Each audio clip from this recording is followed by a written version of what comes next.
Hello Rafi. আসসালামু আলাইকুম sir. জি হ্যাঁ, স্যার, ওয়ালাইকুম শুনতে আসসালাম। পাচ্ছি স্যার। সবাই রেডি এখন? জি স্যার, সবাই কি আমরা জি ক্লাস রেডি? স্যার। করতেছি। জি স্যার। তো পার্টিশন এত জি কম স্যার। কেন? 63 জন। সবাইকে ইয়ে করে দাও, ইনফর্ম করো। তো ক্লাসের ব্যাপারে জি সবাই স্যার, অনেক বলে কেন দিচ্ছি। বলো তো?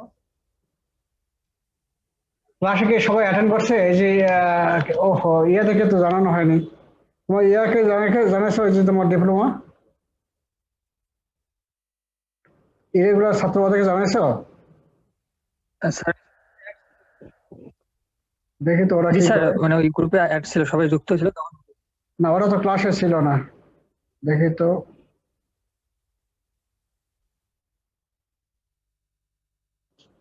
স্যার, আমরা ক্লাস করতেছি স্যার। একটু থামো, ওই যে তোমার ডিএলএম কে একটু জানাই দেয়।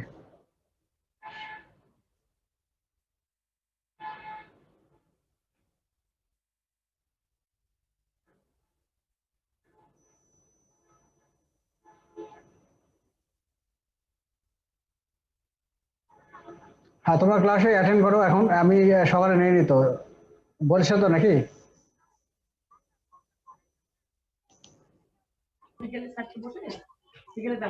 জি আসো। স্যার, বলা হয়েছিল। এখনই এখনই এখনই তোমরা অ্যাড হও তো, সবাইকে বলে দাও। না না, সমস্যা নেই। হ্যাঁ। হ্যাঁ, না না। এগুলো সবাই আসছে? জি স্যার। জি স্যার, জয়েন করতে হবে। আচ্ছা, মাত্র জি এখন স্যার।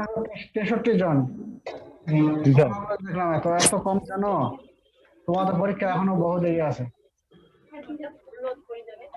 আচ্ছা, আজকে পড়বো ইমিউন রেসপন্স। ঠিক আছে? ইমিউন রেসপন্স, এই যে আমরা অ্যান্টিজেন এবং অ্যান্টিবডি পড়লাম এবং সেল পড়লাম, তাই তো? এগুলো যদি ভালো করে বোঝা থাকো, ঠিক আছে, তাহলে ইমিউন রেসপন্স তোমার এমনিতে অটোমেটিক্যালি বুঝবা। হুম। ঠিক আছে, অ্যান্টিজেন, অ্যান্টিবডি, তারপরে সেলস অফ ইমিউন সিস্টেম, এই তিনটা জিনিস যদি ভালো করে বোঝা থাকো তাহলে ইমিউন রেসপন্স তোমার এমনিতে বোঝা যাবে। এটাই। এটা তিনটার কম্বাইন নেই এই ক্লাসটা। আমি এই জন্য তো বলি যে তোমাদের ইমিউনোলজি এমন একটা ক্লাস, অঙ্কের মতো, এবং একটা ক্লাস একটা টপিক্সের সঙ্গে আরেকটা টপিক্সের খুব মিল থাকে। এই জন্য সবাইকে বলি যে সবাই অ্যাটেন্ড যেন করে। এই তোমার এই যে 61 জন, 63 জন, পরে বাকিগুলো বলবে না, তখন ওরা কি করবে? আর খালি বলে যে স্যার আমার পরীক্ষা দেবো, পরীক্ষা দেবো, এগুলো ওরা বলছে পরীক্ষা দেবো, কিন্তু ক্লাসের সঙ্গে সম্পর্ক নেই। এখন ইমিউন রেসপন্স কাকে বলবো? আমার ক্লাস শুরু করে দিই, দেরি হয়ে গেল। Immune response, immune response may be defined as specific interaction between the immunogen and cells of immune system, that is B cell আপনার and T cell. কথা আসতেছে। এর কথা কে বলতেছে? ওখানে একটু মিউট করতে বলো তাকে। তাহলে immune system may be defined as a specific interaction between the immunogen and cells of immune system, that is B cell and T cell. তার মানে হলো কি, যে একটা ইমিউনোজেন বা অ্যান্টিজেন একই জিনিস, তাই তো? একটা অ্যান্টিজেন যখন প্রবেশ করে, তখন আমাদের এই যে সেনাবাহিনী কি আছে, ইমিউন সেলগুলো আছে, বি সেল, টি সেল, অনেক কিছু আছে না, ম্যাক্রোফেজ, এগুলো আছে না, এগুলোর সঙ্গে যে ফাইটটা হয়, হ্যাঁ, ইন্টারাকশন হয়, এটাই তোমার হলো ইমিউন রেসপন্স। ঠিক আছে? যেমন ধরো তোমার এই যে একটা অ্যান্টিজেন প্রবেশ করলো, প্রথম কি করলো? ফ্যাগোসাইটিক সেল বা তোমার অ্যান্টিজেন প্রেজেন্টেড সেল ম্যাক্রোফেজ সেখানে চলে গেল, তাকে ইনগাল্ভ করলো, তাই তো, ভেঙে দিল, তারপরে এমএসসির সঙ্গে বাইন্ড করলো, করে তোমার সেল সার্ফেসে আসলো, তারপর সেখানে চিহ্নিত করলো কি হেল্পার টি সেল, তারপর হেল্পার টি সেল কি করলো? বি সেলের কাছে নিয়ে গেল, ঠিক আছে, B cell transfer plasma cell হলো, প্লাজমা সেল অ্যান্টিবডি তৈরি করলো, অ্যান্টিবডি আবার কি করবে? তারপর ওই অ্যান্টিজেনকে মেরে ফেলবে। আরেক দিকে কি হচ্ছে? তোমার টি সেল অ্যাক্টিভেশন হলো, cytotoxic T cell, CD8 plus T cell, হয় সে ভাইরাস ইনফেক্টেড সেলকে সে মেরে ফেলতেছে, তাই তো? তাহলে এই যে এতগুলো রিয়াকশন, এই এই কম্বাইন সবগুলোকে মিলে বলা হচ্ছে ইমিউন রেসপন্স।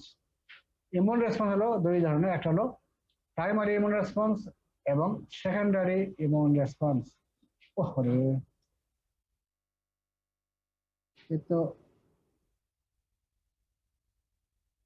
অত শুনতে পাচ্ছেন না তো।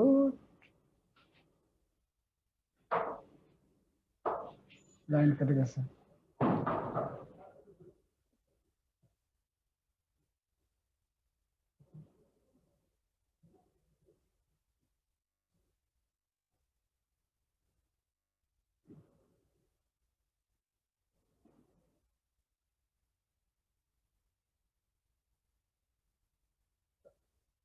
তাহলে এখন আসছে নাকি? আমার প্রথম কেটে গেছিল না? হ্যালো, জি স্যার কেটে গেছিল। এখন তাহলে ইমিউন রেসপন্স দুই ধরনের, একটা হলো প্রাইমারি ইমিউন রেসপন্স আর একটা হলো secondary immune response. Primary immune response কাকে বলবো? যখন একটা অ্যান্টিজেন প্রথমে প্রবেশ করলো, ফার্স্ট টাইম প্রবেশ করলো, তখন যে রেসপন্সটা হয় সেটা হলো প্রাইমারি ইমিউন রেসপন্স। আর সেকেন্ডারি ইমিউন রেসপন্স কাকে বলবো? একটা অ্যান্টিজেন যখন দ্বিতীয়বার অথবা সাবসিকুয়েন্ট বারবার প্রবেশ করবে, তখন যে ইন্টারঅ্যাকশনটা হয় সেটাকে বলবো সেকেন্ডারি ইমিউন রেসপন্স। এটাই। তাহলে পরে নেই প্রাইমারি ইমিউন রেসপন্স কাকে বলা হয়। দেখো, when an individual or animal exposed to a particular antigen for the first time leads to a relatively weak and short-lived response called primary immune response. হ্যাঁ, তাহলে একটা অ্যান্টিজেন যখন ফার্স্ট টাইম প্রবেশ করলো, তখন যে রেসপন্সটা হলো সেটা হলো প্রাইমারি ইমিউন রেসপন্স। এবং এটার ক্যারেক্টারটা হলো কি, এটা উইক এবং শর্ট-লিভড রেসপন্স। উইক বলা হয় কেন এবং শর্ট-লিভড কেন বলা হয়? উইক বলা হচ্ছে এই জন্যই যে একটা অ্যান্টিজেন যখন প্রথম প্রবেশ করে, আমাদের সেলস ইমিউন সিস্টেম এগুলো কিন্তু তখন অ্যাক্টিভেশন করা থাকে না, আগে থেকে কিন্তু সেরকম ট্রেনিং থাকে না। ঠিক আছে, একটা মানুষ যখন বারবার ট্রেনিং দেবে তখন সে কি হয়? হ্যাঁ, সে কিন্তু খুব এফিসিয়েন্ট হয়, তাই না? ট্রেনিং যত পাবে, যত ফাইট করবে, যত পড়বে, তত তো একটা ভালো ছাত্র হবে, তাই তো? তেমনই এই যে যখন ইমিউন সেলগুলো যখন সেন্সিটাইজ, একটা অ্যান্টিজেন ফার্স্ট টাইম প্রবেশ করবে, তখন সে সেন্সিটাইজ থাকে না। ঠিক আছে, যার ফলে ওই সময় রেসপন্সটা হয় উইক। আরেকটা শর্ট লিভ রেসপন্স কেন হয়? প্রাইমারি ইমিউন রেসপন্সে তোমার অ্যান্টিবডি তৈরি হয় কি, আগে তোমরা জানছো কি, আইজিএম, তাই না? এবং আইজিএম এর হাফ লাইফ কত? কয়দিন? কালকে পড়ছো? 3 দিন না কয়দিন না 7 দিন? কয়দিন? 6 দিন স্যার, 5 দিন স্যার। 5 দিন, তাহলে অনেক কম। তাহলে এটা এই জন্য তাড়াতাড়ি হাফ লাইফ কম, যেহেতু তার ডিগ্রি তাড়াতাড়ি হবে, এই জন্য এটা শর্ট লিভ রেসপন্স হয়। এই কারণে বলা হচ্ছে এটা। তাহলে বুঝছো তো? এখন ইমিউন রেসপন্সের প্রায় এই যে 4টা ফেজ, যেমন তোমরা অলরেডি ফেজ তোমার পেয়েছো আগে, আমরা ব্যাকটেরিয়াল কালচার যখন করি, তাই তো? ব্যাকটেরিয়োলজি যখন পড়েছি তখন একটা পেয়েছো না? ঠিক একই রকমই ওখানেও কি বলছিলাম, ল্যাগ ফেজ অথবা ল্যাটেন্ট ফেজ অথবা প্রিপারেটরি ফেজ, তাই তো? বা অ্যাডাপ্টেশন ফেজ বলতাম, তাই না? সেটা দেখো, ল্যাটেন্ট ফেজ বা ল্যাগ ফেজ বা প্রিপারেটরি ফেজ। 2 নম্বর হলো এক্সপোনেনশিয়াল ফেজ বা লগ ফেজ। 3 নম্বর স্টেডি স্টেট আর প্লেটো ফেজ। আরেকটা হলো ডিক্লাইনিং ফেজ। মিল আছে? এটাকে আমরা তাহলে এখন পড়ে দেখো। ল্যাগ ফেজটা কাকে বলবো? ল্যাগ ফেজ বা ল্যাটেন্ট ফেজ বা প্রিপারেটরি ফেজ। তোমরা জানছো ব্যাকটেরিয়ালজিতে কি বলেছি, যে একটা ব্যাকটেরিয়া যখন কালচার করা হইলো, তখন ওই সময় সে কি মাল্টিপ্লাই করবে না, কি হবে?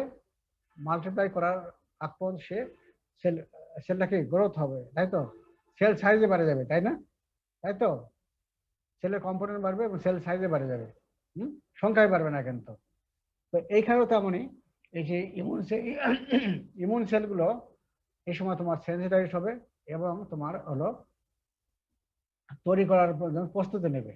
তাহলে এটাকে আমরা বলি, দেখো, it is time between the initial exposure to immunogen and prior detection of antibody to circulation.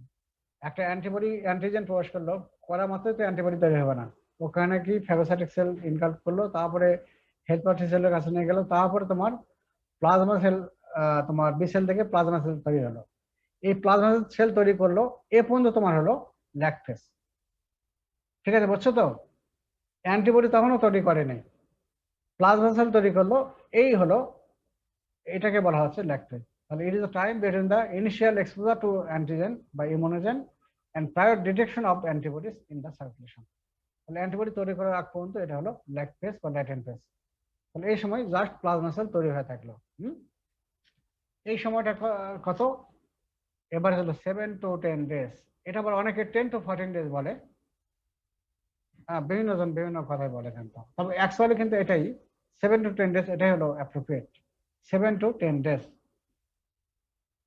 আবার অনেকে মনে করবে, বলবে যে 10 to 14 ডেজ। যাই হোক, কন্ট্রোভার্সি আছে।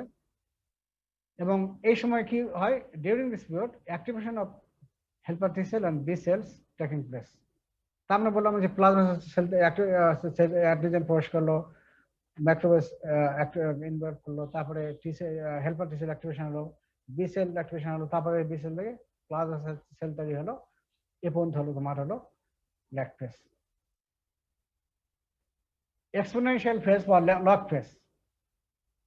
ব্যাকটেরিয়ালজিতে কি বলছিলাম? যখন ব্যাকটেরিয়া মাল্টিপ্লাই করবে ইন দা লগ ম্যানার, তার মানে 2 থেকে 4, 4 থেকে 8 এর মধ্যে বাড়বে, তাই তো? এই সময়ে তোমার, আর এই যে ইমিউন সিস্টেমে, এখানে তোমার এই সময় অ্যান্টিবডি তৈরি হবে লগ ম্যানারে, এবং huge number of plasma cell তৈরি হবে এবং অ্যান্টিবডি তৈরি হবে। হ্যাঁ, তাহলে it is marked by rapid increase in the quantity of circulating antibodies and reflex the increasing number of secretory plasma cells. এই সময় প্রচুর পরিমাণে প্লাজমা সেল তৈরি হবে এবং এখান থেকে হিউজ অ্যামাউন্ট অ্যান্টিবডি তৈরি হবে। তাহলে এটা হলো এক্সপোনেনশিয়াল ফেজ বা লগ ফেজ। তারপরে দেখো steady state of plateau phase. আর ব্যাকটেরিয়া কি বলছিলাম, ওখানে আরেকটা নাম হচ্ছে কনস্ট্যান্ট ফেজ। এখানে আমরা কনস্ট্যান্ট ফেজ বলি না, এখানে স্টেডি স্টেট অথবা প্লেটো ফেজ। এই সময় ব্যাকটেরিয়া কি ছিল, সেখানে ব্যাকটেরিয়া মাল্টিপ্লাই যতটুকু করবে, আবার ব্যাকটেরিয়া মারা যাবে, তাই তো? এটা দুটা কি ইকুয়াল ছিল, তাই না? তাই তো, ওই জন্য বলা হয়তো কনস্ট্যান্ট ফেজ। এটাও তেমনই, এটা একই, যে অ্যান্টিবডি লেভেল, অ্যান্টিবডি যতটুকু তৈরি হবে ততটুকু অ্যান্টিবডি এখানে ডিগ্রেড হবে, ডেস্ট্রয় হয়ে যাবে, যার ফলে অ্যান্টিজেন এবং যার ফলে অ্যান্টিবডি লেভেলটা কনস্ট্যান্ট থাকে। এই জন্য বলা হচ্ছে steady state or plateau phase.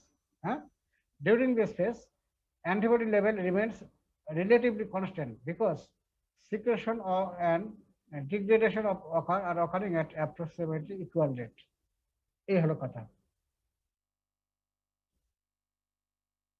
Declining phase তখন কি ছিল ব্যাকটেরিয়াতে? ব্যাকটেরিয়া তখন মারা যাবে, যে পরিমাণ তৈরি হবে ব্যাকটেরিয়া মাল্টিপ্লাই করবে না, কিন্তু যেটুকু তৈরি হয়ে গেল সেটা মারা যাবে, যার ফলে সেটাকে ডিক্লাইন করবে, একটা সংখ্যা কমে যাবে, তাই তো? ওটাকে বলা হচ্ছে ডিক্লাইন ফেজ। এখানে তেমনই, এখানে প্লাজমা সেল নতুন করে তৈরি হবে না, উপরন্তু অ্যান্টিবডি যেটুকু তৈরি হলো সেটা আবার কি ডেস্ট্রয় হয়ে যাবে, ডিগ্রেড হয়ে থাকবে। এই জন্য আস্তে আস্তে অ্যান্টিবডি পরিমাণটা কমে যাবে। এই জন্য এটার নাম হলো declining phase. The antibody level gradually declines and synthesis of new antibody decreased. ঠিক আছে? The decline indicates that new plasma cells are no longer being produced and that exhibit existing plasma cells are dying or ceasing antibody production. This generally signifies that the immunogen has been eradicated. তার মানে হলো যে, মনে করো antibody তৈরি হয় কি জন্য? ইনফেকশন যেটা হয়ে গেছে তাকে কন্ট্রোল করার জন্য, তাই তো? এখন যেগুলো অ্যান্টিবডি তৈরি হয়ে গেল, সেগুলো আমাদের যে যার এগেইনস্টে তৈরি হলো, সেটা ভাইরাস বা ব্যাকটেরিয়া, তাকে কিল করলে ওই অ্যান্টিবডি তো আর প্রয়োজন নেই, যা ফলে প্লাজমা সেল নতুন করে তৈরি হবে না এবং অ্যান্টিবডি আর তৈরি হবে না। ঠিক আছে? এই জন্য এটাকে বলা আছে ডিক্লাইনিং ফেজ। এই 4টা ফেজ তোমরা দেখে নিও। আর সেকেন্ডারি ইমিউন রেসপন্স কাকে বলা হয়? It is the immune response which develops after the second time or subsequent exposure of the same antigen in immune system to immune system.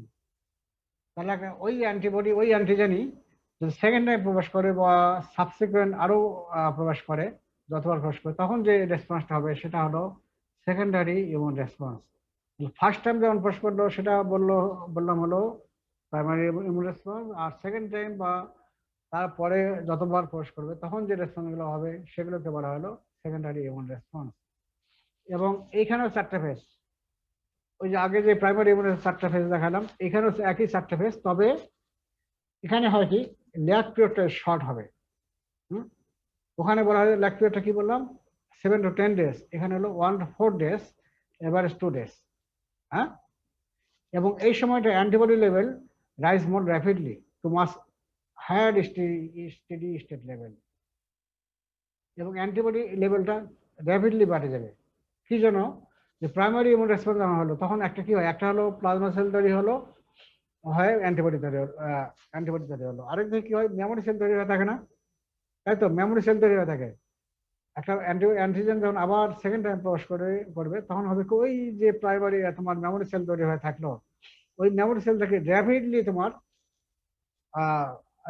তোমার সেটা তোমার কি তোমার হলো সেখান থেকে তোমার হলো বি সেল তৈরি হবে, ঠিক আছে? বি সেল থেকে প্লাজমা সেল তৈরি হবে, এবং প্লাজমা সেল থেকে অ্যান্টিবডি তৈরি হবে, এবং এটা সময় লাগবে না যেহেতু তো আগে থেকেই মেমোরি সেল তৈরি করা আছে, এবং thereafter remaining in the serum at detectable level আছে। এই হলো অবস্থা। আরো পরে আমরা আরো পড়ব। এই সময় কি হয়, ওই জিনিসটাই আবার আমরা ভালো করে বলি যে প্রথম কি হলো, একটা অ্যান্টিবডি তৈরি হলো, আবার কিছু মেমোরি সেল তৈরি হয়ে থাকে, তাই তো? এটা ফার্স্ট প্রাইমারি ইমিউন রেসপন্সে, তাই তো? এখন সেকেন্ডারি ইমিউন রেসপন্সে কি হয়, যখন একটা অ্যান্টিজেন আবার প্রবেশ করলো তখন কি হবে, এই যে B cell, memory B cell, এগুলো কি হবে, প্রলিফারেট হবে, এবং হয় এখান থেকে হিউজ অ্যামাউন্ট প্লাজমা সেল তৈরি হবে। যার ফলে কি হবে, মেমোরি সেলের জন্য they quickly produce large amount of antibodies, এবং সেই সময় অ্যান্টিবডি কি হয়, আইজিজি, আইজিই এবং আইজিডি তিনটাই হবে, তবে মেইনলি হবে আইজিজি, প্রিডমিনেন্টলি আইজিজি। আর প্রাইমারি ইমিউন রেসপন্সে কোনটা হয়, অ্যাবসলিউটলি আইজিএম, শুধুই আইজিএম তৈরি হবে। আর এখানে হবে তিনটাই তৈরি হবে, কিন্তু আইজিএজিটা বেশি হবে, ঠিক আছে? এবং আইজিজির হাফ লাইফ বেশি, এই জন্য continue to do so for longer period, ঠিক আছে? তাহলে এখানে আবার বলি যে একটা প্রাইমারি ইমিউন রেসপন্সে প্রথম কি হচ্ছে, একটা অ্যান্টিজেন প্রবেশ করলো, তারপরে তোমার বি সেল অ্যাক্টিভেশন হলো, প্লাজমা সেল তৈরি হলো, তারপরে অ্যান্টিবডি তৈরি হলো। আরেকদিকে হয়ে থাকতেছে কি মেমোরি সেলটা, এবং মেমোরি সেলটা কি বহুদিন বাঁচে, তাই তো? যখন ওই অ্যান্টিজেন আবার সেকেন্ড টাইম প্রবেশ করলো বা আরো পরে প্রবেশ করলো, তখন হবে কি, যেহেতু মেমোরি সেল তৈরি করা থাকে, তার মেমোরি বি সেল থেকে সেটা আবার ডিভাইডেড হয়ে র্যাপিডলি প্লাজমা সেল তৈরি হবে, এবং প্লাজমা সেল থেকে তোমার তৈরি হবে huge amount of large amount of antibody তৈরি হবে, মেইনলি আইজিজি। এবং আইজিজির হাফ লাইফ যত বেশি, তারপরে সেটা অনেক দিন পর্যন্ত এই রেসপন্সটা থাকে যাবে, ঠিক আছে? এই জিনিসটা পড়লে বোঝো। এবং IgG antibody level tends to persist much longer period. এটা ফিগারটা আমি পরে বোঝা যাচ্ছি, আগে আমরা পার্থক্যটা এখন পড়ি। এখন যে আমরা প্রাইমারি এবং সেকেন্ডারি ইমিউন রেসপন্স করলাম, এটা এখন তাহলে দেখি। Exposure to antigen, primary immune response কি হয়, it occurs in first time exposure of an antigen, তাই তো? আমরা ডেফিনিশন থেকে ধরলাম যে যখন একটা অ্যান্টিজেন প্রথম প্রবেশ করলো তখন যে রেসপন্সটা হবে সেটাকে বলবো প্রাইমারি ইমিউন রেসপন্স। আর সেকেন্ডারি ইমিউন রেসপন্স কখন বলবো, যখন সেকেন্ড টাইম ওই একই অ্যান্টিজেন যখন সেকেন্ড টাইম প্রবেশ করলো বা সাবসিকুয়েন্ট আবারও প্রবেশ করলো, তখন যে রেসপন্সটা হবে সেটা হবে secondary immune response. It occurs in second time or subsequent exposure of an antigen. Clear? Type of antigen তোমার আগে পড়ছো সেদিন, টি ডিপেন্ডেন্ট অ্যান্টিজেন এবং টি ইনডিপেন্ডেন্ট অ্যান্টিজেন পড়ছো তো? যদি খেয়াল থাকে তাহলে বুঝবা। The primary immune response mediated by both T dependent and T independent antigen. A secondary immune response mediated by T dependent antigen. T dependent antigen তুমি অলরেডি পড়ছো, এটা কি প্রোটিন ইন আছে, তাই তো? আর প্রোটিন নেচার আর টি ইন্ডিপেন্ডেন্ট অ্যান্টিজেন কি polysaccharide nature, তাই না? আর প্রোটিন নেচার যেগুলো সেগুলো কি করে সেগুলো অ্যাক্টিভেট করে বি সেলকে ডাইরেক্টলি, তাই sorry, with the help of T lymphocyte, এটা আমি পরে আমরা আসতেছি, আপাতত বোঝো। Primary immune response mediated by both T dependent and T independent antigen, আর secondary immune response mediated by T dependent antigen. ঠিক আছে? আর মেমোরি সেল প্রাইমারি একটা অ্যান্টিজেন যখন প্রবেশ করলো, তারপরে তখন কি হলো, একটা প্লাজমা সেল তৈরি হলো, আরেকটা হলো মেমোরি সেল তৈরি হয়ে থাকে। তাহলে ওটা অন্যভাবে বলতে পারি, before primary immune response no memory cell are present. বলতে পারি না? হ্যালো, বলতে পারি না আমরা? ল্যাঙ্গুয়েজটা কিন্তু ভিন্ন হলো, তাই তো নাকি? হ্যালো, কথা বলো। জি স্যার। আর এখানে দেখো কথাটা আমি অন্যভাবে বললাম, before secondary immune response memory cell are present. তার মানে কি হলো, যে অ্যান্টিজেন যখন প্রবেশ করলো প্রাইমারি ইমিউন রেসপন্সে ফার্স্ট টাইম, তখন তো মেমোরি সেল তৈরি করা থাকে না। তখন একটা হলো কি, মেমোরি সেল তৈরি হবে, আরেক দিক দিয়ে প্লাজমা সেল তৈরি হয়, অ্যান্টিবডি তৈরি হবে। এই জন্য বলা হলো before primary immune response no memory cell present. আর সেকেন্ডারি ইমিউন রেসপন্সে কি হলো, এখানে আগেই মেমোরি সেল তৈরি করা থাকে। আচ্ছা, এটা একটা হলো। ল্যাগ ফেজ প্রাইমারি ইমিউন রেসপন্সে লঙ্গার হয়, 7 to 10 days, আর সেকেন্ডারি ইমিউন রেসপন্স কি হয়, shorter, 1 to 4 days, average 2 days, due to memory cell. তাহলে প্রাইমারি ইমিউন রেসপন্সে কি হচ্ছে, ল্যাগ ফেজ এটা, তখন কি হচ্ছে তোমার, যেহেতু তোমার হলো ওই যে তোমার হেল্পার টি সেল, ওটা তো অ্যাক্টিভেশন করা থাকে না, অ্যাক্টিভেশন করতে তোমার সময় লাগে। অ্যাক্টিভেশন হতে সময় লাগে, যার ফলে মানে সময়টা বেশি লাগে। আর সেকেন্ডারি ইমিউন রেসপন্স যেহেতু মেমোরি সেল তৈরি করা থাকে, সেজন্য মেমোরি সেল র্যাপিডলি অ্যাক্টিভেট হবে, এবং সেখান থেকে তোমার হলো কি, তোমার অ্যান্টিবডি তৈরি তাড়াতাড়ি করে করবে। এই জন্য সময়টা কম লাগে, 1 to 4 days, এভারেজ 2 days। আর প্রাইমারি ইমিউন রেসপন্সে 7 to 10 days লাগে। পরে আবার আসতেছি। তারপরে এক্সপোনেনশিয়াল ফেজ বা লগ ফেজ, এখানে কি হয়, প্রাইমারি ইমিউন রেসপন্সে কি হয়, অ্যান্টিবডি বা ইমিউনোগ্লোবুলিন তৈরি কম হয়, এর মধ্যে লো কনসেন্ট্রেশন অফ ইমিউনোগ্লোবুলিন। আর সেকেন্ডারি ইমিউন রেসপন্সে কি হয়, যেহেতু প্রাইমারি ইমিউন রেসপন্স তোমার অ্যান্টিবডি, যেহেতু তোমার হলো আগে থেকে সেল অ্যাক্টিভেশন করা হয়নি, মেমোরি সেল ছিল না, তাহলে অ্যান্টিবডি যেটা তৈরি হবে সেটা কম পরিমাণ তৈরি হবে। আর সেকেন্ডারি ইমিউন রেসপন্সে যেহেতু তোমার অ্যান্টিবডি তোমার মেমোরি সেল তৈরি করা থাকে, এই মেমোরি সেল তৈরি করার জন্য তোমার সুবিধা দুইটা, একটা হলো যে র্যাপিডলি এটা অ্যাক্টিভেট হবে, এবং অতি শর্ট টাইমের মধ্যে সে অ্যান্টিবডি তৈরি করবে। আরেকটা হলো অ্যান্টিবডি যেটা তৈরি করবে, এটা হিউজ অ্যামাউন্ট অফ অ্যান্টিবডি তৈরি করা হবে। ঠিক আছে? যে তাহলে দুটাই হলো ডিউ টু কজ হলো, যে ল্যাগ ফেজটা শর্ট, এবং আরেকটা হলো অ্যান্টিবডি লেভেলটা বেশি হচ্ছে ডিউ টু মেমোরি সেল।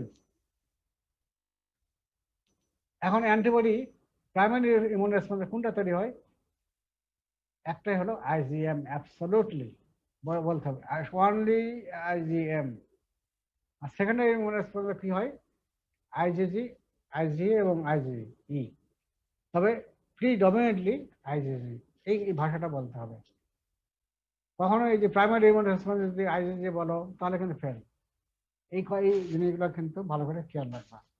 তাহলে প্রাইমারি ইমিউন রেসপন্সে শুধু আইজিএম তৈরি হলো, আর সেকেন্ডারি ইমিউন রেসপন্সে তিনটাই তৈরি হচ্ছে, আইজিজি, মানে ক্লাস ফেসিং হয়, আইজিএম থেকে ক্লাস ফেসিং হয়, তোমার আইজিজি হলো, আইজিএ হলো এবং আইজিএ হলো, তবে প্রিডমিনেন্টলি আইজিজি তৈরি হলো। স্টেশনারি ফেজ বা কনস্ট্যান্ট ফেজ, এখানে কি হয়, প্রাইমারি ইমিউন শর্টার, কি জন্য শর্টার, যেখানে অ্যান্টিবডি কি তৈরি হলো, আইজিএম, আইজিএম এর হাফ লাইফ কত, 5 দিন নাকি, তাহলে তাড়াতাড়ি ডিগ্রেড হবে, এই জন্য স্টেশনারি ফেজটা কম হবে। বুঝছো? আর secondary immune response of antibody কি হয়, কোনটা হয়, আইজিজি, তাই তো? আইজিজির হাফ লাইফ কত, 23 দিন, তবে এটা দীর্ঘদিন থাকবে, এই জন্য এটা এই পিরিয়ডটা কি হয়, লঙ্গার হবে। ব্যাপারটা বুঝছো তো? হ্যাঁ, ডিক্লাইনিং ফেজে কি হয়, ওই একই কথায়, যেহেতু আইজিএম তৈরি হলো, তাহলে এটা আইজিএমটা তাড়াতাড়ি ডিগ্রেড হবে, তারপরে ওই ফেজটা তাড়াতাড়ি বেজ লাইনে চলে আসবে। আর সেকেন্ডারি ইমিউন রেসপন্স যেহেতু আইজিজি তৈরি হলো, তাহলে তোমার কি ওটা বেজ লাইনে আসতে অনেক সময় লাগবে, হাফ লাইফ যেহেতু আইজিজি বেশি, এই জন্য পারসিস্ট ফর লং টাইম। তাহলে এই জিনিসটা তাহলে আবার এখানে ইয়েতে দেখো, ফিগার এখন যাও। প্রথম এখানে প্রাইমারি ইমিউন রেসপন্স এবং সেকেন্ডারি ইমিউন রেসপন্স এটা দুটোই আছে ফিগার। প্রথমটা প্রাইমারি ইমিউন রেসপন্স এবং সেকেন্ডটা হলো secondary immune response. Primary immune রেসপন্সে দেখো, একটা অ্যান্টিজেন যখন প্রবেশ করলো তখন সেটাকে বলতেছি আমরা, তখন যে রেসপন্সটা হলো তখন সেটা বলবো ল্যাগ ফেজ, তোমার হলো প্রাইমারি ইমিউন রেসপন্স। এখানে ফেজ কটা, lag phase, exponential phase, steady state এবং ডিক্লাইনিং ফেজ। ল্যাগ ফেজটা দেখো লঙ্গার, লঙ্গার না, লঙ্গার কি জানো, এখানে সেল আগে থেকে অ্যাক্টিভেশন করা থাকে না, এই যে ইমিউন সেলগুলো আগে থেকে অ্যাক্টিভেশন করা থাকে না, যার ফলে এগুলো অ্যাক্টিভেশন হতে সময় লাগে, যার ফলে এটা ল্যাগ ফেজটা তোমার বড় হয়েছে। আর সেকেন্ডারি ইমিউন রেসপন্স দেখো, এখানে যেহেতু মেমোরি সেল আগে থেকে তৈরি করা থাকে, যার ফলে মেমোরি সেল যখন একটা অ্যান্টিজেন সেকেন্ডে প্রবেশ করলো বা এর পরেও যে প্রবেশ করে, যেহেতু মেমোরি সেল তৈরি করা থাকে, মেমোরি সেল র্যাপিডলি অ্যাক্টিভেটেড হবে এবং তোমার কি হবে, সেখান থেকে র্যাপিডলি প্লাজমা সেল তৈরি হবে এবং প্লাজমা সেল থেকে তৈরি হবে বেশি এবং সেখান থেকে হিউজ অ্যামাউন্ট অফ অ্যান্টিবডি তৈরি হবে। এই জন্য এখানে দেখো ল্যাগ ফেজটা এখানে কম।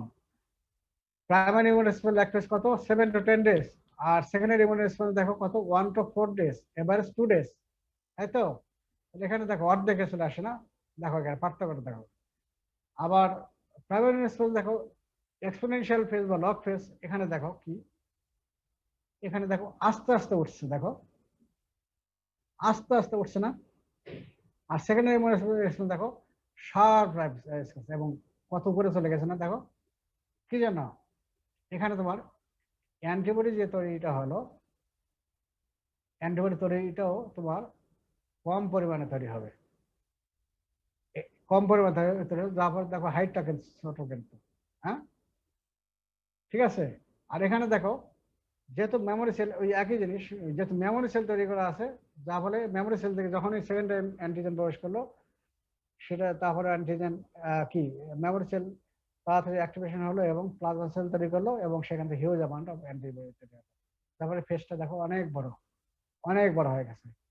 এবং এই সময় কোন অ্যান্টিবডি তৈরি হয়, প্রাইমারি ইমিউন রেসপন্স তৈরি হবে তোমার আইজিএম, অ্যাবসলিউটলি শুধুই আইজিএম তৈরি হবে। আর সেকেন্ডারি ইমিউন রেসপন্স কি হবে, আইজিএম থেকে ক্লাস সুইচিং হয়ে সেখানে অন্য অ্যান্টিবডি গুলো তৈরি হবে, আইজিজি প্রিডমিনেন্টলি, এছাড়া হতে পারে আইজিই এবং আইজিডি, ঠিক আছে, এবং এই কয়েকটা। এখন এখানে দেখো, আর তারপরে দেখো স্টেডি স্টেট, এখানে স্টেডি স্টেট দেখো প্রাইমারি ইমিউন রেসপন্স দেখো কম, ছোট, তাই তো? আর এখানে কি সেকেন্ডারি ইমিউন রেসপন্স অনেক বড়, তাই না? যেহেতু আইজিজি তৈরি হয়েছে, প্রাইমারি ইমিউন রেসপন্স কি হলো, আইজিএম তৈরি হলো, এর হাফ লাইফ মাত্র 5 দিন, যার ফলে এটা কম, স্টেডি স্টেটটা কিন্তু ছোট, হ্যাঁ। আর সেকেন্ডারি ইমিউন রেসপন্স দেখো, যেহেতু আইজিজি ওখানে সেকেন্ডারি ইমিউন রেসপন্সে মেইনলি তৈরি হলো আইজিজি, হাফ লাইফ বেশি, তাহলে এখানে কি হলো, অনেক বড় কিন্তু, সবকিছু ডবল, হ্যাঁ। আবার ডিক্লাইনিং ফেজ ওই একই কথাই, প্রাইমারি যেহেতু যেহেতু প্রাইমারি ইমিউন রেসপন্সে আইজিএম তৈরি হয়, হাফ লাইফ কম, যার ফলে তাড়াতাড়ি ডিগ্রেড হবে, তারপরে তাড়াতাড়ি বেজ লাইনে চলে আসছে।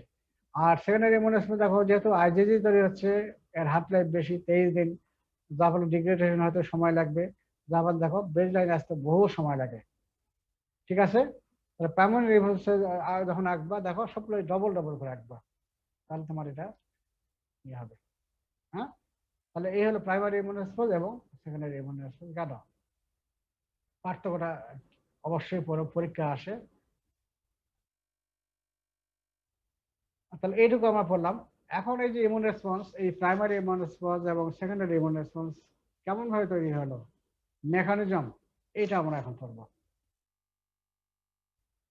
আমরা আগে জানছি যে ইমিউন রেসপন্স মেকানিজম অনুযায়ী দুই রকম, একটা হলো অ্যান্টিবডি মেডিয়েটেড ইমিউনিটি বা হিউমারাল ইমিউনিটি বলা হয়তো, আরেকটা বলা হতো সেল মেডিয়েটেড ইমিউনিটি অথবা সেল মেডিয়েটেড ইমিউন রেসপন্স, ঠিক আছে। দুইটা। এই দুটা কিভাবে তৈরি হয় এগুলো এখন আমরা একটু আলোচনা করি। Cells involve in human immune response অথবা অ্যান্টিবডি মেডিয়েটেড ইমিউনিটি। সেলস কি থাকে? Antigen binding cell, helper T cell, B lymphocyte, plasma cell, memory cell. এটা পরে বুঝবা, আগে আমি পড়াই আগে তারপরে ইয়ে করি। এখানে দেখো প্রাইমারি ইমিউন রেসপন্সে এই ফিগারটা সব সময় মানে ইমিউনোলজি পড়তে গেলে এই ফিগারের বিকল্প নাই, এই ফিগারটা মেইন, এই ফিগারটা ভালো করে সবসময় বুঝবা। প্রাইমারি তোমার ইমিউন রেসপন্সে এই যেটা হলো আমরা ভাগ করব প্রাইমারি ইমিউন রেসপন্স এবং সেকেন্ডারি ইমিউন রেসপন্স। এখানে ভাগ করব হলো অ্যান্টিবডি মেডিয়েটেড ইমিউনিটি আর হলো sell mediated immunity.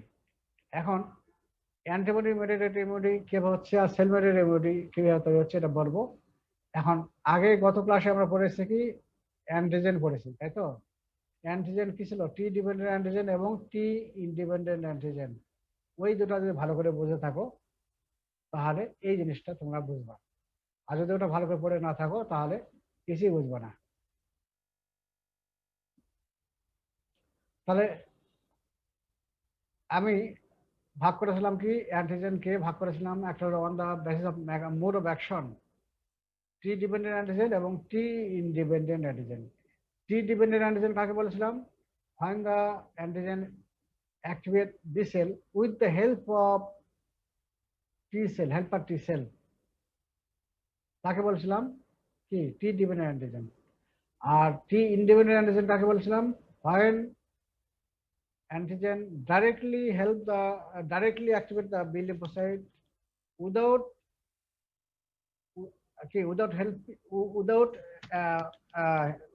helper or without helper T cell, directly তারা হেল্প করতেছে, ডাইরেক্টলি অ্যাক্টিভেশন করতে বি সেলকে, এটাই তো, তাই তো? এবং কেমিক্যাল নেচার কি বলছিলাম? একটা প্রোটিন আর একটা হলো পলিস্যাকারাইড। ওটাই দেখো এখন, ওটা আমি দেখো কিভাবে হচ্ছে। টি ডিপেন্ডেন্ট অ্যান্টিজেন এটা কিন্তু তোমার সেল মেডিয়েটেড ইমিউনিটি এবং অ্যান্টিবডি মেডিয়েটেড ইমিউনিটি দুটাই দিবে। কিভাবে দিচ্ছে দেখো, অলরেডি তুমি জানো একটা ভাইরাস যখন প্রবেশ করলো তখন প্রথম যাবে কি অ্যান্টিজেন প্রেজেন্টিং সেল, তাকে ইনগাল্প করলো। ইনগাল্পকে কিভাবে করে সেটা তোমরা জানো, ম্যাক্রোফেজ কিভাবে করে জানছো, তাই তো? তারপরে এখানে কি হবে, এখানে তারপরে কি হবে, সেখানে ম্যাক্রোফেজের তাকে ইনভলভ করলো, তাকে ব্রোকেন ডাউন করলো, ভেঙে দিল, ভেঙে খণ্ড বিখণ্ড করলো, করে ওখানে কি আছে MHC2 এর সঙ্গে বাইন্ড করলো, তাই তো? MHC2 এর সঙ্গে বাইন্ড করে তারপর সেটা আসলো সেল সারফেস। সেল সারফেস যখন আসলো তখন সেল সারফেস যখন চলে আসলো তখন সেটাকে রেকগনাইজ কে করবে? হেল্পার টি সেল, তাই তো? হেল্পার টি সেল তাকে রেকগনাইজ করলো থ্রু টি সেল রিসেপ্টর, যা বলে হেল্পার টি সেল অ্যাক্টিভেশন হলো। আর হেল্পার টি সেল আরেকভাবে অ্যাক্টিভেশন হয়, এই যে অ্যান্টিজেন প্রেজেন্ট টি সেল এই আরেকটা সাইটোকাইন রিলিজ করবে ইন্টারলেউকিন-1। ইন্টারলেউকিন-1 এখানে ফিগারে দেওয়া নাই, ইন্টারলেউকিন-1টা এই হেল্পার টি সেলের উপর কাজ করে, তারপর ওইভাবে সেই অ্যাক্টিভেশন হয়। অ্যাক্টিভেশন হলো, হওয়ার পরে হেল্পার টি সেল তখন সেখান থেকে হেল্পার টি সেল থেকে তৈরি হয় হেল্পার টি সেল 2 তৈরি হলো, তাই তো? 2 এটা অ্যাক্টিভেট তখন কি সেখানে কি করবে? হেল্পার টি সেল 1 এবং 2 দুটাই করবে। হেল্পার টি সেল 2টা কি করবে? ইন্টারলেউকিন 4 এবং 5, 2 4 5, ইন্টারলেউকিন 2 4 5 সিক্রেশন করবে। 2টা করবে কি? 2টা ফাংশন পরে বলতেছে। 4 5 কি করবে? 4 করে বি সেল প্রলিফারেশন, আর 5টা কি করবে? B cell differentiation. ডিফারেন্সিয়েশন হয় কি হবে? একদিকে হবে প্লাজমা সেল, আরেকদিকে তৈরি হবে তোমার মেমোরি সেল। প্লাজমা সেল থেকে তৈরি হবে কি? অ্যান্টিবডি। অ্যান্টিবডি কি হবে? প্রাইমারি ইমিউন রেসপন্স হবে ওনলি IgM, আর সেকেন্ডারি ইমিউন রেসপন্স কি হলো? ক্লাস ফেজিং হলো, কিন্তু হয় তোমার আইজি মেইনলি হবে প্রিডমিনেন্ট হলো IgG, এছাড়া হতে পারে IgD এবং IgE। হ্যাঁ, আর এই যে মেমোরি সেল তৈরি হয়ে গেল। এখন একটা ওই অ্যান্টিজেন যখন আবার সেকেন্ডারি প্রবেশ করলো বা পরে প্রবেশ করলো তখন এই মেমোরি সেল বি সেলটা আবারও অ্যাক্টিভেশন তাড়াতাড়ি কুইকলি হলো, হয়ে সে ট্রান্সফারেন্সিং হয়ে সেখান থেকে সেখান থেকে প্রথমভাবে প্লাজমা সেল থেকে র্যাপিডলি তৈরি হলো এবং তৈরি হওয়ার পরে সেখান থেকে তোমার অ্যান্টিবডি হলো, প্রিডমিনেন্ট আইজিজি তৈরি হলো, আর এছাড়া হলো আইজিডি এবং আইজি। এই হলো তোমার প্রাইমারি, এই হলো তোমার হলো। আর তাহলে এতক্ষণ এইটুকু বললাম তোমার হলো antibody mediated immunity occurs by T dependent antigen। আর এদিকে কি হচ্ছে, এই যে হেল্পার টি সেল, যখন এই অ্যান্টিজেন সেল তোমার ওই যে হেল্পার টি সেল যখন অ্যাক্টিভেশন হচ্ছে, হ্যাঁ, তখন সে ডিভাইডেশন হয় হেল্পার টি সেল 1 এবং 2 তৈরি হচ্ছে, তাই তো? হেল্পার টি সেল 2 তো কাজ আমরা এটা বললাম যে 2 4 5 সিগনেশন করলো। আর আরেকটা কি করে সে 2 আর হলো হেল্পার টি সেল 1, ওটা কি সিগনেশন করবে? ইন্টারলিউকিন 2 করে সিগনেশন করবে। ইন্টারলিউকিন 2 তখন করবে কি, একটা হেল্পার টি সেলকে পরপরও কাজ করবে, যার ফলে হেল্পার টি সেলকে সে অ্যাক্টিভেশন করবে, পাশাপাশি সে করবে কি সাইটোটক্সিক টি সেলকে সে অ্যাক্টিভেশন করবে। সাইটোটক্সিক টি সেলকে অ্যাক্টিভেশন করলে একদিকে হবে মেমোরি সেল তৈরি হবে, আরেক দিকে হবে ইফেক্টর সেল, এবং সেটা করবে কি তোমার হবে, তখন সে করবে কি তোমার ভাইরাস ইনফেক্টেড সেল এগুলোকে তারা মেরে ফেলবে। তাহলে তাহলে টি ডিপেন্ডেন্ট অ্যান্টিজেনের মাধ্যমে তোমার সেল মেডিয়েটেড ইমিউনিটি এবং তোমার হলো হিউম্যান ইমিউনিটি দুটোই তৈরি হচ্ছে। তাহলে বুঝলে তো নাকি? হ্যালো, বুঝলা? জি স্যার। আবার বলার প্রয়োজন আছে? তাহলে সোজা সংক্ষেপে বলি, তাহলে আমরা এখন এই যে একটু পড়ি তাহলে। In case of T-dependent antigen, when T-dependent antigen enters in our body, it is engulfed by antigen-binding cells such as macrophages and broken down into small peptides and bind with the MSC2 molecule, which is present in the cytoplasm. Then this MSC2 peptide complex, MSC class 2 peptide plus antigen presented on the antigen-binding cell. This complex is recognized by helper T cell through T cell receptor. এটা তোমরা জানো। Helper T sell recognise করলো, তখন কি হবে? During antigen penetration, antigen penetrate cell যেমন activate secretes interleukin 1 which activates helper T cell. আচ্ছা, activated helper T cell তখন দুইটা, একটা হেল্পার টি সেল 1 এবং 2। এখানে আসবে প্রথম আসলো হেল্পার টি সেল 2। হ্যাঁ হ্যাঁ হ্যাঁ বলেন।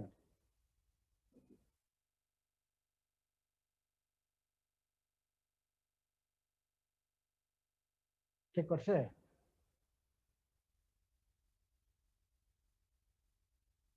আচ্ছা আচ্ছা, হ্যাঁ হ্যাঁ হ্যাঁ,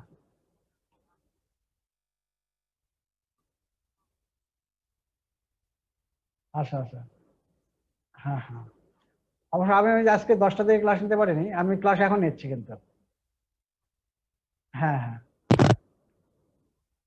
হ্যাঁ হ্যাঁ হ্যাঁ, অবশ্যই জানাবো। আচ্ছা, ঠিক আছে, থ্যাংক ইউ।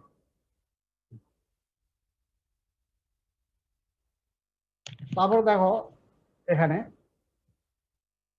তাহলে হেল্পার টি সেল দুই ধরনের, একটা হেল্পার টি সেল 1 এবং 2, তাই তো? হেল্পার টি সেল সিক্রেশন করবে 4 5, আর হেল্পার টি সেল 1 করবে কি ইন্টারলিউকিন 2 সিক্রেশন করবে। এখন দেখো interleukin 2 activate helper T sell again, এবং আরেকটা করে কি, এটা পরে আসতেছে এটা, অথবা এটাও বলে দেই যে হেল্পার টি সেল 1টা কি করতেছে, ইন্টারলিউকিন 2 সিক্রেশন করতেছে, আরেকটা কি করে গামা ইন্টারফেরন, ওটা পরে আসতেছে। এখন হেল্পার টি সেল 1টা করলো কি, যেটা আবার 2 ইন্টারলিউকিন 2 সিক্রেশন করলো, এটা আবার কাজ করবে কার উপরে, সাইটোটক্সিক টি সেলকে অ্যাক্টিভেশন করবে। সাইটোটক্সিক টি সেল তখন করবে কি, ওই ভাইরাস ইনফেক্টেড সেলকে তারা মারে ফেলবে। এটা হলো সেল মেডিয়েটেড ইমিউনিটি। আরেক দিকে কি হচ্ছে দেখো, হেল্পার টি সেল 2 সিক্রেশন করতেছে কি ইন্টারলিউকিন 4 এবং 5। 4 করতেছে প্রলিফারেশন বি সেল এবং 5 করতেছে ডিফারেন্সিয়েশন অফ বি সেল, করে তৈরি করতেছে plasma cell and memory sell.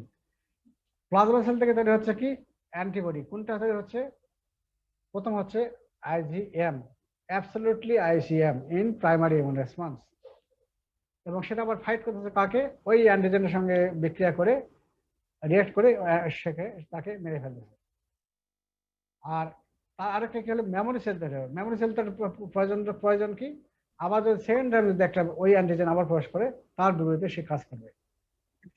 এখন হলো কি, তখন সেকেন্ড টাইম যখন আবার প্রবেশ করলো, এই মেমোরি সেল থেকে র্যাপিডলি ট্রান্সফার হবে, সে বি সেল তৈরি হবে, এবং বি সেল দিয়ে তৈরি হবে তোমার প্লাজমা সেল, এবং হিউজ অ্যামাউন্ট অফ অ্যান্টিবডি তৈরি হবে। এবং সেখানে তখন কি হবে, প্রিডমিনেন্টলি আইজিজি তৈরি হবে, এবং এছাড়া আইজি ডি এবং আইজি তৈরি হয়। এই হলো তোমার অ্যান্টিবডি মেডিয়েটেড ইমিউনিটি।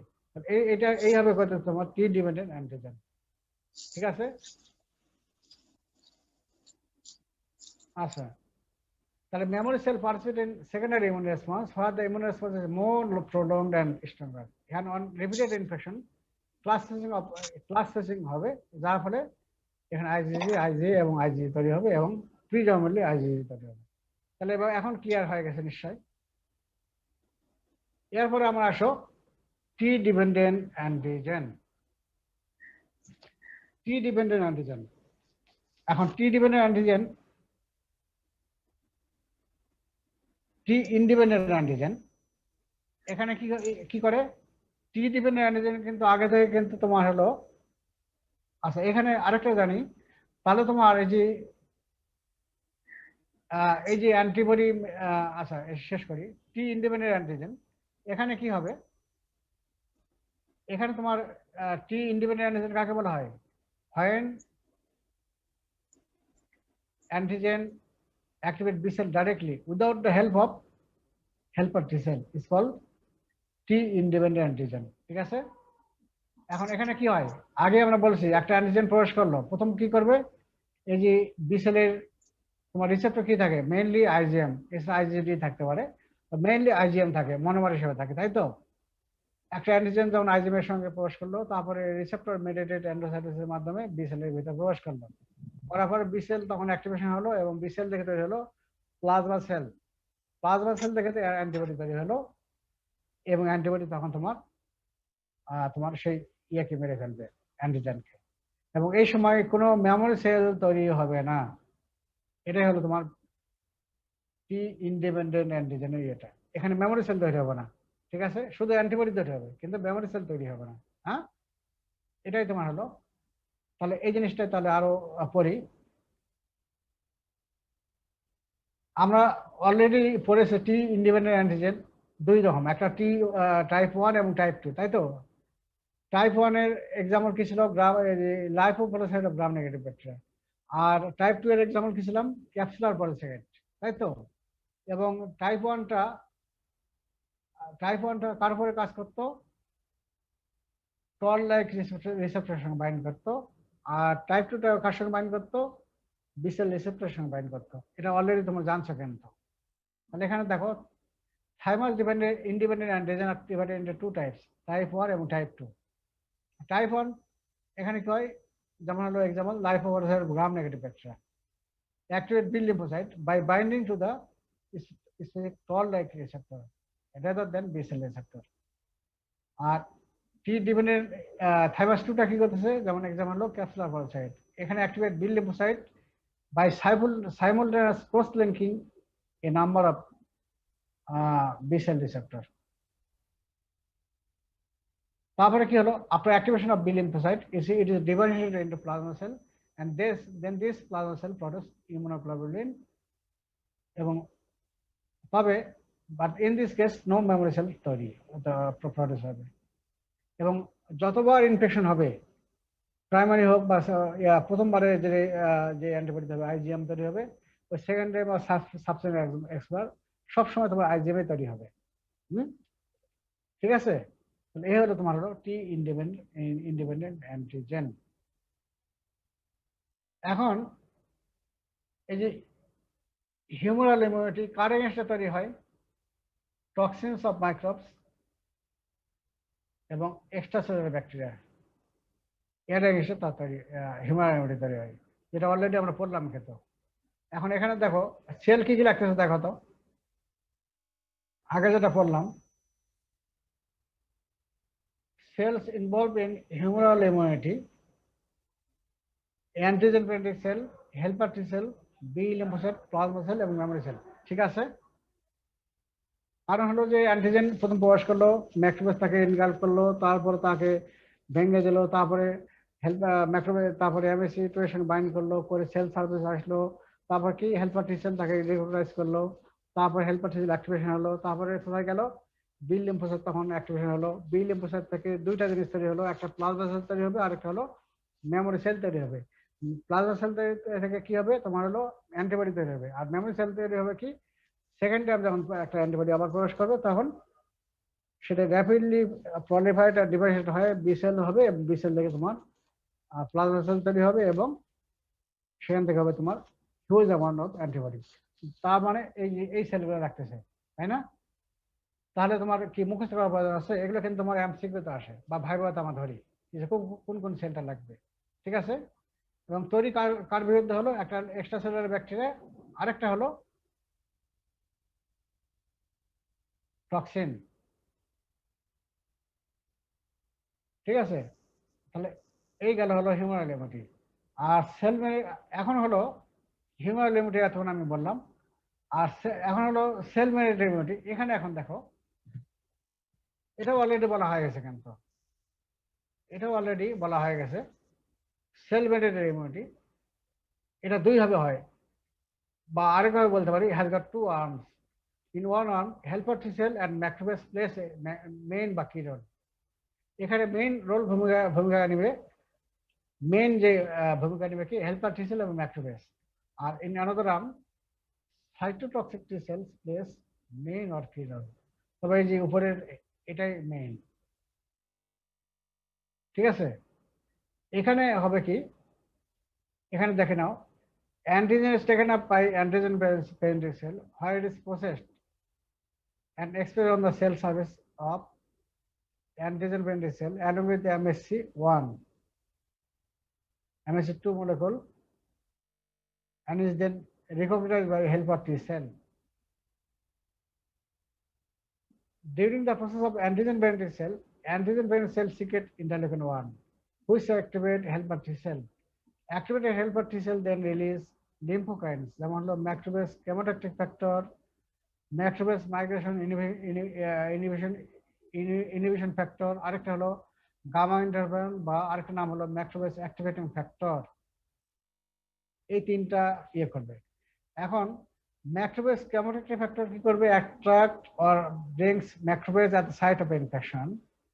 আর ম্যাক্রোফেজ মাইগ্রেশন ইনহিবিশন ফ্যাক্টর এটা কি করবে? Inhibit migration of the macrophage resulting accumulation of macrophages at the site of infection.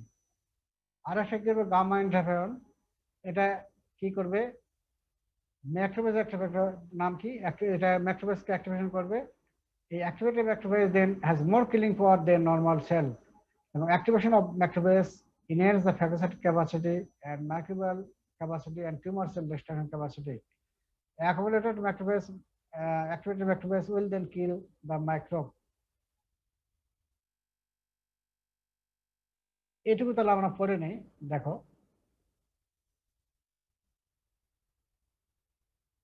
ফিগারে আমরা যাই, এই ফিগার এখানে দেখো, তোমরা জানছো হেল্পার টি সেল দুই ধরনের, তাই তো, 1 এবং 2। এখন একটা অ্যান্টিজেন মনে করো প্রবেশ করলো, বেশ করে এটা হবে তোমার হেল্পার টি সেল 1 এর কাজ কি ছিল? একটা হলো ইন্টারলেউকিন 2 সিক্রেট করা, আর একটা কি সিক্রেট করতো? Gamma interferon sir. Gamma interferon. Helper T সেলের কাজ অলরেডি তোমার জানা গেছে যে হেল্পার টি সেলটা তোমার কি বলে যে 2 কি করে, ইন্টারলেউকিন 2 সিক্রেশন করবে, করে সেটা আবার সাইটোটক্সিক টি সেলকে অ্যাক্টিভেশন করবে, ওইটা, তাই তো? ওটা পরে আবার আসতেছে আমরা ওটা। আর আরেকটা কি করে কি হেল্পার ইন্টারলেউকিন 1 হতো এই অ্যান্টিজেন প্যারেন্টাল সেল প্রথম করবে কি যে ভাইরাস বা বেশ করে ইন্ট্রাসেলুলার ব্যাকটেরিয়া যেমন মাইক্রোব্যাকটেরিয়া, এগুলো যখন প্রবেশ করবে, এগুলোকে তোমার প্রথম অ্যান্টিজেন প্যারেন্টাল সেল তাকে ইনগাল্ফ করলো, তাকে ভেঙে দিল, তারপরে সেটা আবার এমএসসি2 সঙ্গে বাইন্ড করলো, করে সেল সার্ভিস আসলো, ঠিক আছে? আসার পরে হেল্পার সেল রেকগনাইজ করলো, অ্যাক্টিভেশন হলো। এবং এই অ্যান্টিজেন বাইন্ডিং সেল সিক্রেট তখন করবে তোমার ইন্টারলিউকিন 1। এইটা আবার করবে তোমার হেল্পার টি সেল এর উপরে কাজ করবে, করে হেল্পার টি সেল ডিভাইডেড হয়ে তৈরি হবে তোমার হেল্পার টি সেল 1 এবং 2।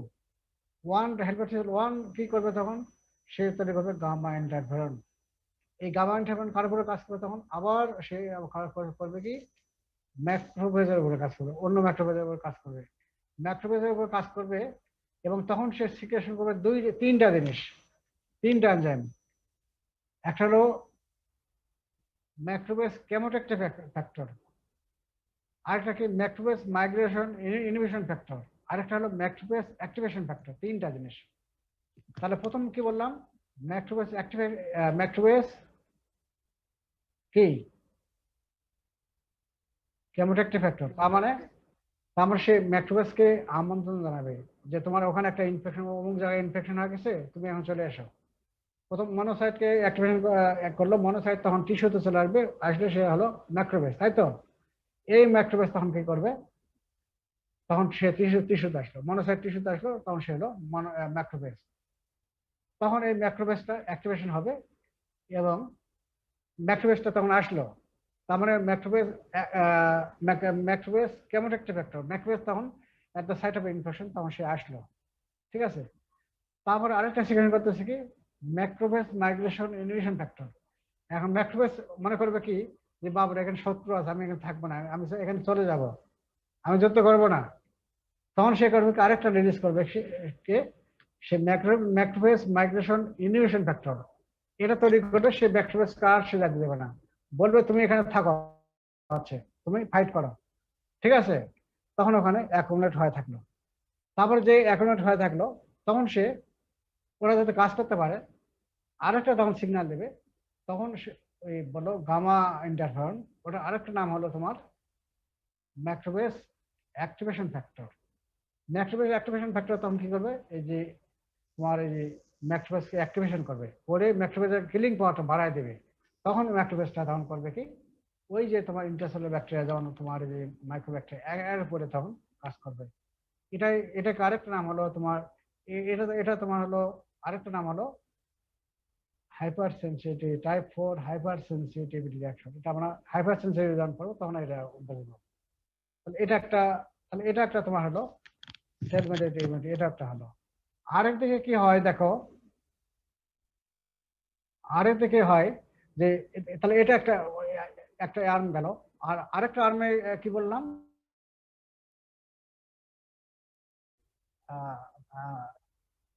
টি সেল মেইন রোল প্লে করবে। কিভাবে করবে? এই যেমন ভাইরাস যখন একটা প্রবেশ করলো, ফার্স্ট টাইম প্রবেশ করলো, তখন কিন্তু আগে এটা আমি দেখাইছি, কিন্তু ভাইরাস প্রবেশ করার পরে কি হবে? সে সেলকে ইনফেকশন করবে, তাই তো? যখন একটা সেলের ভেতরে প্রবেশ করলো তখন সেলের ওখানে সে রেপ্লিকেট করবে, করে অসংখ্য সে ভাইরাস তৈরি করবে। হ্যাঁ, আলটিমেটলি ওই ভাইরাস ইনফেক্টেড সেলটা মারা যাবে। তারপরে ওই সেলটা এবং লাইসিস হবে এবং ওই ভাইরাসের কিছু সেল আবার ভাইরাসকে মেরে ফেলবে। তখন ওই যে এই ভাইরাসের পার্টিকেল গুলো হবে কি এখানে আছে, তোমরা জানো MSC1 কোথায় থাকে? অল নিউক্লিয়েটেড সেল থাকে না? অল নিউক্লিয়েটেড সেল, তাহলে সেল MSC1 থাকতেছে, MSC1 এর সঙ্গে বাইন্ড করে ওরা সেল সার্ভিস চলে আসলো। তখন সেটা আবার রেকগনাইজ করলো সাইটোটক্সিক টি সেল।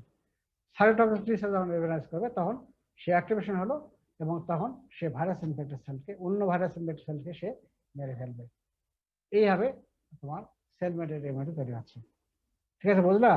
তাহলে এটা আবার পড়ি আমরা তাহলে এখন।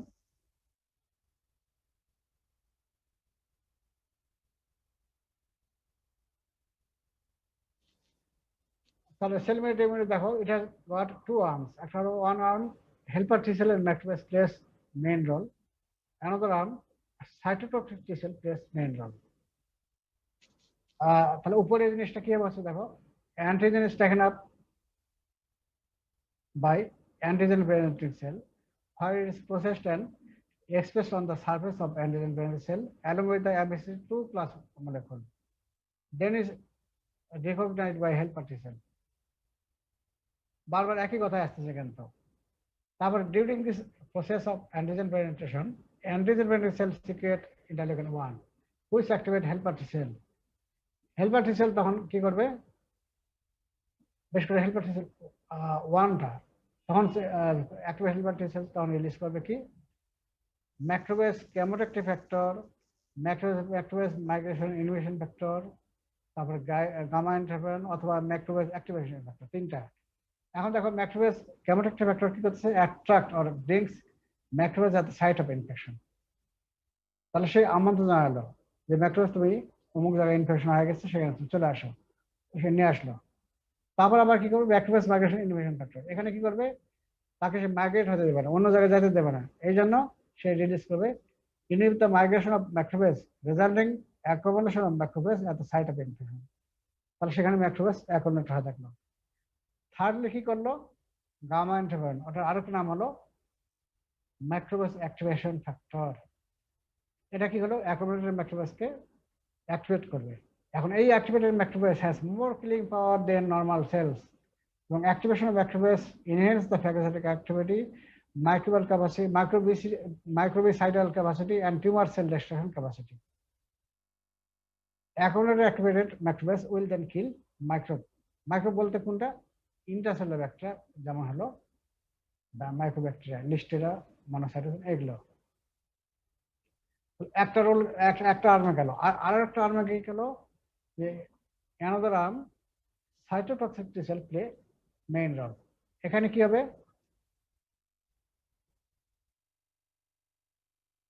এখানে কি হবে দেখো, activated cytotoxic cell recognize the antigen on the surface along with the MHC1 molecule.